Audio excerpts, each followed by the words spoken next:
Hello friends, welcome back to my channel. आपका स्वागत है आपके अपने चैनल एजुकेशन आरडीएक्स पर। तो आज है आपके लिए सी टेट 2022 के लिए साइंस के टॉप 50 क्वेश्चन। ठीक है, ये सी टेट के लिए ही नहीं बल्कि ऑल टीचिंग एग्ज़ाम्स के लिए है। तो अपना पहला क्वेश्चन देखते हैं। निम्नलिखित में से किस तत्व की कमी से घेंघा रोग होता है? नाइट्रोजन की, कैल्शियम की, फास्फोरस की, आयोडीन की। तो इसका सही आंसर है आयोडीन। घेंघा किसकी कमी से होता है?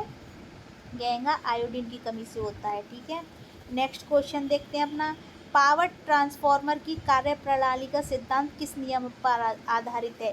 फैराडे के नियम पर, हुक के नियम पर, न्यूटन के नियम पर या आइंस्टीन के नियम पर? तो पावर ट्रांसफर की कार्यप्रणाली फैराडे के नियम पर आधारित है। ठीक है, नेक्स्ट क्वेश्चन देखते हैं अपना। रडार सिस्टम में उपयोग की जाने वाली तरंगें किस प्रकार की तरंगों का उदाहरण है? सूक्ष्म तरंगें, इंफ्रारेड तरंगें, इंफ्रासोनिक तरंगें या इनमें से कोई नहीं? तो इसका रडार सिस्टम में उपयोग की जाने वाली तरंगें सूक्ष्म तरंगें का उदाहरण है। ठीक है, नेक्स्ट क्वेश्चन देखते हैं। एक उड़ते हुए चक्के की प्रति सेकंड घूर्णन किससे मापी जाती है? बैरोमीटर से, एनोमीटर से, हाइग्रोमीटर से, स्टेथोस्कोप से? तो एक उड़ते हुए चक्के के प्रति सेकंड घूर्णन गति स्टेथोस्कोप से मापी जाती है। ठीक है, अपना नेक्स्ट क्वेश्चन देखते हैं। निम्नलिखित में से कौन प्लाज्मोडियम परजीवी का वाहक है? मच्छर, मक्खी, चूहा या ये सभी? तो प्लाज्मोडियम का वाहक कौन है? मच्छर। नेक्स्ट देखते हैं। लोहे पर जंग लगना किस प्रकार की अभिक्रिया का उदाहरण है? भौतिक, रासायनिक, प्रतिवर्ती या इनमें से कोई नहीं? तो लोहे पर जंग लगना रासायनिक अभिक्रिया का उदाहरण है। ठीक है, अपना नेक्स्ट क्वेश्चन देखते हैं। पृथ्वी के घूर्णन की गति कितनी है? 28 किलोमीटर प्रति मिनट, 30 किलोमीटर प्रति मिनट, 36 किलोमीटर प्रति मिनट, 50 किलोमीटर प्रति मिनट? तो पृथ्वी के घूर्णन की गति कितनी है? 28 किलोमीटर प्रति मिनट। ठीक है, तो हमारा ए सही आंसर है। नेक्स्ट देखते हैं। निम्न में से किस वैज्ञानिक ने विकासवाद के सिद्धांत का प्रतिपादन किया है? डार्विन ने, मैक्सवेल ने, न्यूटन ने, जॉनसन ने? तो वैज्ञानिक ने विकासवाद के सिद्धांत का प्रतिपादन डार्विन ने किया है। अगर आपको इसकी पीडीएफ चाहिए तो आप मुझे टेलीग्राम पर ज्वाइन कर सकते हैं। ठीक है, नेक्स्ट क्वेश्चन देखते हैं। चींटी के डंक में कौन सा अम्ल पाया जाता है? सिट्रिक अम्ल, एसिटिक अम्ल, मेथोनिक अम्ल, लैक्टिक अम्ल? तो चींटी के डंक में मेथोनिक अम्ल पाया जाता है। ठीक है, नेक्स्ट देखते हैं। जंग लगने पर लोहे के भार में क्या परिवर्तन होता है? कम हो जाता है, बढ़ जाता है, समान रहता है या इनमें से कोई नहीं? जंग लगने पर लोहे का भार क्या हो जाता है? बढ़ जाता है। नेक्स्ट देखते हैं। किस यंत्र के द्वारा सौर ऊर्जा को विद्युत ऊर्जा में रूपांतरित किया जाता है? Photovoltaic cell, Daniell cell, dye cell, galvanic cell? तो इसका सही आंसर है फोटोवोल्टिक सेल। नेक्स्ट देखते हैं अपना।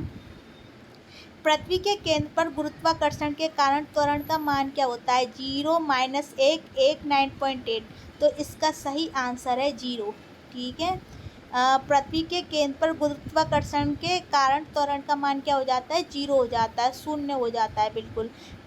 कम तापमान को मापने वाले यंत्र को क्या कहा जाता है? Hygrometer, cryometer, pyrometer, tachometer? तो कम तापमान को मापने वाले यंत्र को क्या कहा जाता है? क्रायोमीटर कहा जाता है। क्या कहा जाता है? क्रायोमीटर कहा जाता है। नेक्स्ट देखते हैं। मनुष्य के सुनने की क्षमता कितनी होती है? 20 हर्ट्ज से 2000 हर्ट्ज, 20 हर्ट्ज से 20,000 हर्ट्ज, 20,000 हर्ट्ज से अधिक या 20,000 हर्ट्ज से 20,000 हर्ट्ज? तो इसका सही आंसर है 20 हर्ट्ज से 20,000 हर्ट्ज। नेक्स्ट देखते हैं। यदि निर्वात में लोहा, कागज और पत्थर के टुकड़े को एक साथ गिराया जाता है तो कौन पृथ्वी की सतह को सबसे पहले स्पर्श करेगा? लोहा, कागज, पत्थर, तीनों एक साथ? तो सही आंसर है इसका तीनों एक साथ पृथ्वी को स्पर्श करेंगे। नेक्स्ट देखते हैं। निम्नलिखित में से कौन कांच का सबसे महत्वपूर्ण घटक है? Quartz, mica, silica? तो या इनमें से कोई नहीं? कांच का सबसे महत्वपूर्ण घटक कौन सा है? माइका। सॉरी, इसका सही आंसर है सिलिका। ठीक है, माइका गलत है, सिलिका इसका सही आंसर है। नेक्स्ट देखते हैं। पदार्थ का परमाणु सिद्धांत किस वैज्ञानिक ने दिया था? मैक्सवेल ने, पास्कल ने, जॉन डाल्टन ने, न्यूटन ने? तो पदार्थ का परमाणु सिद्धांत दिया था जॉन डाल्टन ने। नेक्स्ट देखते हैं, वॉशिंग मशीन किस सिद्धांत पर कार्य करती है? अपकेंद्रीय पर, अभिकेंद्रीय, उपरोक्त दोनों, इनमें से कोई नहीं। तो वॉशिंग मशीन अपकेंद्रीय पर कार्य करती है।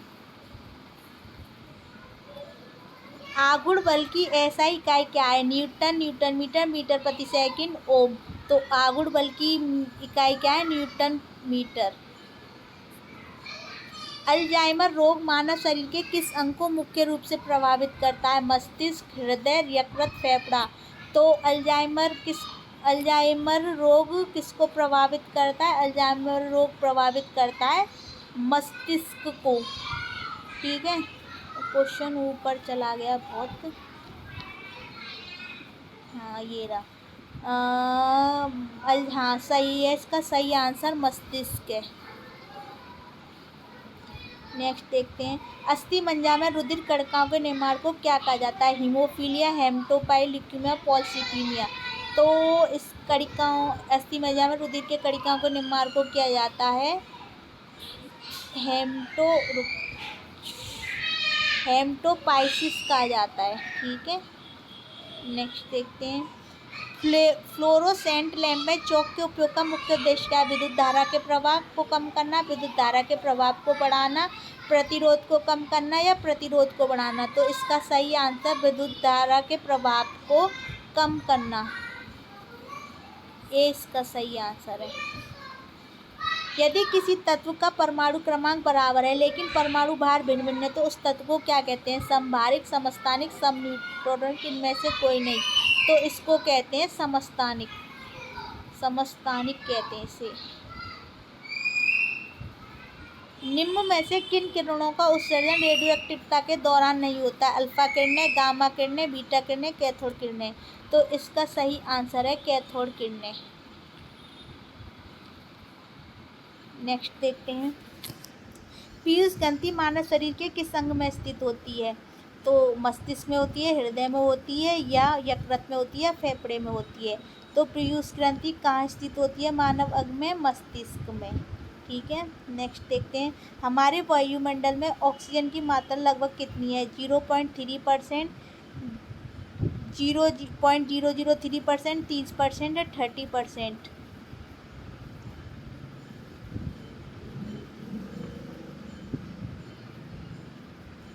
गलत आंसर है। वायुमंडल की तो 21% होती है, ये कार्बन डाइऑक्साइड की दे रखी है 0.03%। ठीक है, सब ये देखेंगे, ये कार्बन डाइऑक्साइड की है, ऑक्सीजन की होती है 0.21%। सभी यहाँ देखेंगे, इसमें सही ये पूछा है हमारे वायुमंडल में ऑक्सीजन की मात्रा लगभग कितनी है? तो ऑक्सीजन की तो हमारी 21% है। ठीक है, तो इसमें जो ऑप्शन दे रखे हैं ना, जो 0.3%, 0.03%, 3%, 30%, तो ये कार्बन डाइऑक्साइड का ऑप्शन दे रखा है। ठीक है, ये किसका दे रखा है? CO2 का। ठीक है, हमारे वायुमंडल में सबसे ज़्यादा गैस कौन सी है? नाइट्रोजन है, फिर उसके बाद है ऑक्सीजन, फिर है आर्गन, फिर है कार्बन डाइऑक्साइड। ठीक है, ध्यान रखेंगे ये चीज़। यहाँ पे ऑप्शन 21% इसका सही आंसर होगा। नेक्स्ट क्वेश्चन देखते हैं, निम्नलिखित में से कौन सी गैस चूने के पानी को दूधिया कर देती है? हाइड्रोजन, ऑक्सीजन, कार्बन डाइऑक्साइड, इसमें से कोई नहीं। तो इसका सही आंसर है कार्बन डाइऑक्साइड। नेक्स्ट क्वेश्चन देखते हैं, ऑक्सीजन की खोज किसने की थी? प्रिस्टले ने, कॉल्सीले ने, विलियम हार्वे ने, ए और बी दोनों ने। तो इसका सही आंसर है ए और बी दोनों। नेक्स्ट देखते हैं, निम्नलिखित में से कितनी ऊंचाई पर ऑक्सीजन की मात्रा नगण्य होगी? 50 किलोमीटर, 80 किलोमीटर, 100 किलोमीटर, 120 किलोमीटर। तो इसका सही आंसर है 120 किलोमीटर।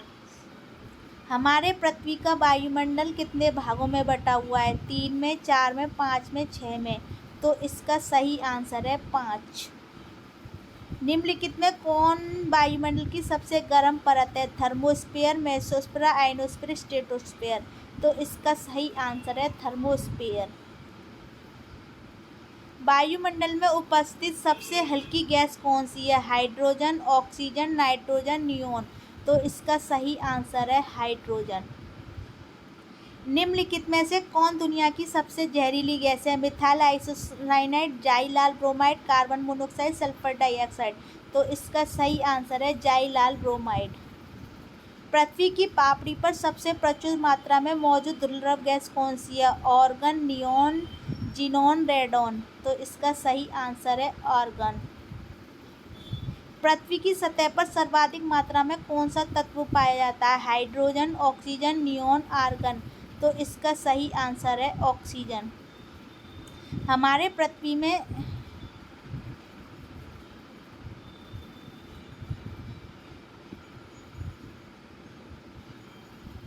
हमारी पृथ्वी में सबसे अधिक मात्रा में कौन सी धातु मौजूद है? लोहा, एल्युमिनियम, तांबा, जिंक। तो इसका सही आंसर है एल्युमिनियम। निम्नलिखित में से कौन एक जैविक अम्ल है? कार्बनिक अम्ल, नाइट्रिक अम्ल, सल्फ्यूरिक अम्ल, ऑक्जेलिक अम्ल। सही आंसर है ऑक्जेलिक अम्ल। तो जैविक अम्ल कौन सा है? ऑक्जेलिक अम्ल। हमारे मुंह के पार्श्व भाग में स्थित टॉन्सिल का मुख्य कार्य क्या है? लार का निर्माण करना, रोगाणुओं का विनाश करना, हार्मोन का स्राव करना या खमीर का स्राव करना। तो इसका सही आंसर है रोगाणुओं का विनाश करना। दो या दो से अधिक धातुओं के मिश्रण को क्या कहा जाता है? अमलगम, क्षारीय धातु, उत्कृष्ट धातु, मिश्र धातु। तो इसका सही आंसर है मिश्र धातु। निम्नलिखित में से कौन सा पदार्थ क्लोरीन के साथ अभिक्रिया करके ब्लीचिंग पाउडर का उत्पादन करता है? भुजा चूना, बिना भुजा चूना, चूना पत्थर, जिप्सम। तो इसका सही आंसर है बिना भुजा हुआ चूना। निम्नलिखित में से किसकी आयु का पता लगाने के लिए रेडियो कार्बन डेटिंग का उपयोग किया जाता है? भवनों का, जीवाश्म का, पत्थर का, शिशुओं का। तो इसका सही आंसर है जीवाश्म का। ठीक है, कार्बन डेट पता लगाने के रेडियो कार्बन डेटिंग का उपयोग किसका किया जाता है? जीवाश्म की। यदि लाल और हरे रंग को आपस में मिला दिया जाए तो निम्नलिखित में से कौन सा रंग बनेगा? पीला, लाल, सफ़ेद, मैजेंटा। तो इसका सही आंसर है पीला। पशुओं में किसके कारण खुरपक्का और मुंहपक्का रोग हो जाता है? जीवाणु, प्रोटोजोआ, विषाणु, कीट। तो इसका सही आंसर है विषाणु। ट्यूबलाइट में मुख्यतः कौन सी गैस भरी जाती है? आर्गन और मीथेन, पारे का वाष्प और आर्गन, हीलियम, पारे का वाष्प या हीलियम और आर्गन। तो इसमें भरा जाता है पारे का वाष्प और आर्गन। सही आंसर क्या है हमारा? बी। नेक्स्ट देखते हैं, ठोस की शुद्धता का निर्धारण किसके द्वारा किया जाता है? क्वथनांक बिंदु के द्वारा, हिमांक बिंदु के द्वारा, गलनांक बिंदु के द्वारा, इनमें से कोई नहीं। तो इसका सही आंसर है गलनांक बिंदु के द्वारा। भौतिक संतुलन किस सिद्धांत पर कार्य करता है? संगीत के सिद्धांत पर, ऊर्जा संरक्षण के सिद्धांत पर, संवेग संरक्षण के सिद्धांत पर या समांतर बलत के नियम पर। तो इसका सही आंसर है डी, यानी भौतिक संतुलन किस सिद्धांत पर कार्य करता है? समांतर बल के नियम पर। नेक्स्ट देखते हैं, निम्नलिखित में से किस धातु को चाकू से आसानी काटा जाता है? Sodium, aluminium, potassium, platinum. तो इसका सही आंसर है सोडियम। सोडियम को चाकू से आसानी से काटा जा सकता है। न्यूलैंड के अनुसार उस समय प्रकृति कितने में कुल कितने तत्व मौजूद थे? 64, 65, 56, 46। तो इसका सही आंसर है 56 यानी 56। नेक्स्ट देखते हैं, निम्नलिखित में से किसमें स्थितिज ऊर्जा होगी? बांध के पानी में, उड़ते हुए वायुयान में, गिरता हुआ नारियल में, उपयुक्त समी में। तो निम्नलिखित में स्थितिज ऊर्जा किसमें होगी? बांध के पानी में। जी का मान ज्ञात किया था न्यूटन ने, डाल्टन ने, जे थॉमसन ने, हेनरी कैवेंडिश ने। तो जी का मान ज्ञात किया था हेनरी कैवेंडिश ने। ठीक है, तो ये थे हमारे सीटेट 2022 के लिए टॉप 50 साइंस क्वेश्चन। अगर आपको इसकी PDF चाहिए तो आप मुझे टेलीग्राम पर ज्वाइन कर सकते हैं। अगर आपको वीडियो पसंद आई हो तो लाइक करें एंड चैनल को सब्सक्राइब करें। Thank you.